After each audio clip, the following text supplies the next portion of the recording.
నీ కిలోల లెక్కన బ్రౌన్ షుగర్ సప్లై చేస్తున్నా డానీ కోసమేనని నాకు తెలుసురా.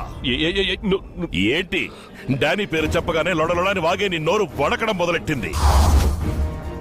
భాయ్, నువ్వు హద్దు మీరావు, నా ఆత్మవిశ్వాసాన్ని దెబ్బతీశావు. పోలీస్ ఉద్యోగం నాకు దైవం లాంటిది, పోలీస్ స్టేషన్ కోవెల లాంటిది, దాన్ని కూల్చేశావు.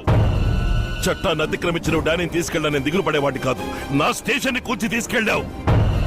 అందుకేరా డిపార్ట్మెంట్ ఫైల్లో పెట్టాల్సిన వాడి పాస్పోర్ట్ ని భద్రంగా నా పాకెట్ లో పెట్టుకున్నా. వద్దు నరసింహం, డానీ ఒక అణుబాంబు లాంటి వాడు, తాకాలనుకున్నావో పేలిపోతావు. పేలిపోవడానికి కాలిపోవడానికి నిప్పు పెట్టగానే దిక్కుతోచక వెళ్లే దీపావళి రాకెట్ అనుకున్నావా? ఊరు దాటి ఊరు, దేశం దాటి దేశం, ఖండం దాటి ఖండానికి ఎక్కుపెట్టిన దిక్కుకి దూసుకెళ్లే మిసైల్నిరా. ఆఫ్రికా చింపాజీ ఎక్కడికెళ్ళా వెతికి పట్టుకొచ్చి బోన్లో పెట్టకుండా వదిలిపెట్టండి రా.